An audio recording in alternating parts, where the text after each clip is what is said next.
আসসালামু আলাইকুম ওয়া রাহমাতুল্লাহি ওয়া বারাকাতুহু। আজকে বন্ধুরা আমি আপনাদেরকে একটা স্টোরি বলবো, দ্বিতীয় স্টোরি আজকের জন্য, দ্য রেভেলেশন। চলো শুরু করি। At the end of a long day, একটা বড় দিনের শেষে প্রফেট মুহাম্মদ সাল্লাল্লাহু আলাইহি ওয়াসাল্লাম একটা গুহায় যেত, যেটার নাম হেরা গুহা। হ্যাঁ, কোরআন শরীফে বিস্তারিত সব কিছু দেওয়া আছে।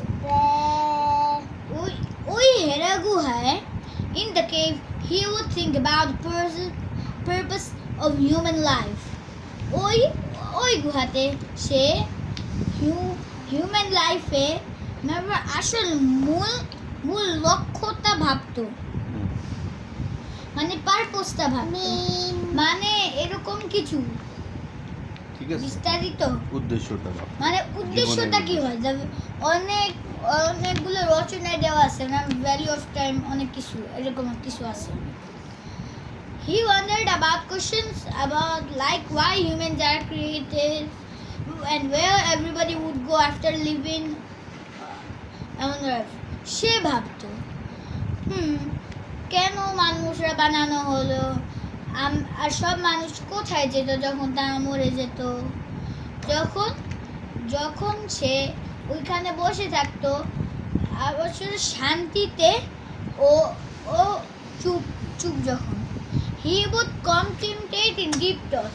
সে ভাবতো, তার মনের ভিতরের জিনিস ভাবতো। এক রাত, one night, angel জিবরাইল আলাইহিস সালাম visited him.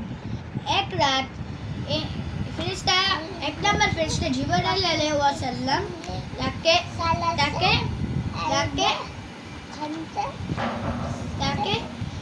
তাকে ভিজিট করেছে,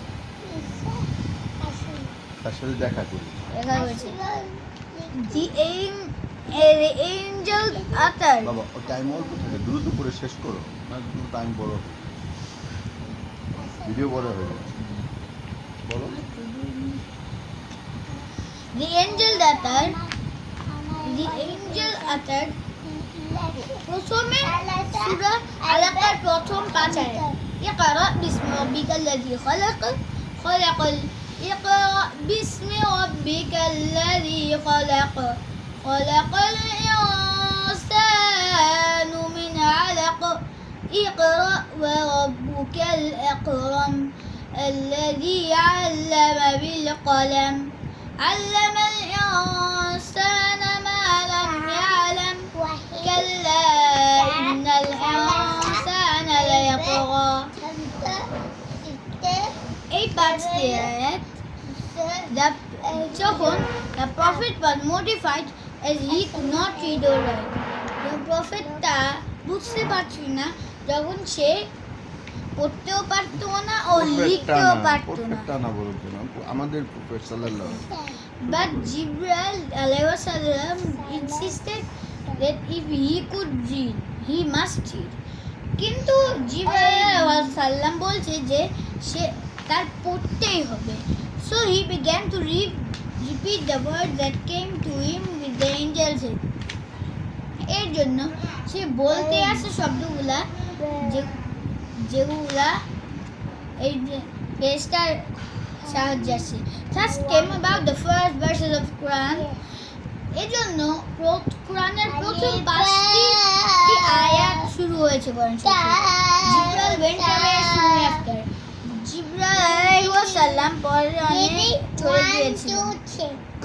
আসসালামু আলাইকুম ওয়া আলাইকুম সালাম। That's cap Abdullah, that's cap. The event was so overwhelming that it left the prophet shivering from head to foot.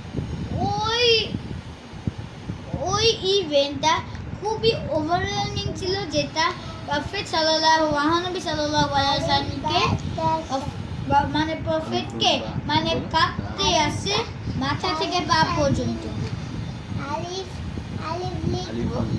Still sweating, he came down to his wife Khadija, who so afraid stood eyeing like a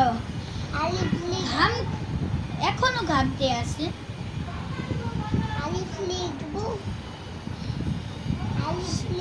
সে এসেছে তার wife Khadija আলাইহিস সালামকে যে মৃত্যু হওয়ার পরেও তার পাশে পাথরের মতো দাঁড়িয়ে আছে। She covered him with a blanket. সে তাকে একটা কম্বল দিয়ে কভার করেছে, assuring him that Allah had a purpose from him, as he was a man of integrity and has been helpful to others. তাকে বলছে যে আল্লাহ তার জন্য একটা মূল জিনিস রেখেছে, যেটা as he was a man of integrity, ম্যানের পাওয়ারের একটা মানুষ ছিল and he had been helpful to others. তাদের অন্যদেরকে হেল্প করতো। The Quran was revealed across 23 years with the Prophet leading his last to the revelation of the last verses. যেখানে কোরআন শরীফ সে revealed হয়েছে 23টা বছর পর, যখন কোরআন শরীফ মহানবী সাল্লাল্লাহু আলাইহি ওয়াসাল্লাম তার শেষ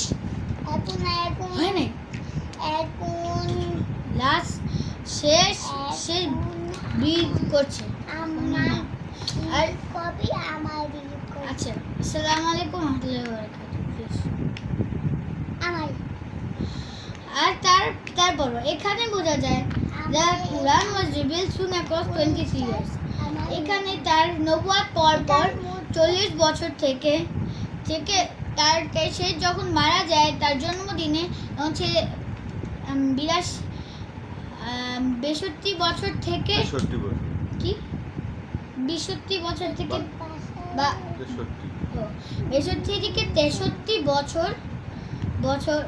বছর পর্যন্ত কোরআন শরীফ নাজিল হয়ে থাকে। 23 বছর নাজিল হয়েছে তার উপরে। আসসালামু আলাইকুম ওয়া রাহমাতুল্লাহি ওয়া বারাকাতুহু।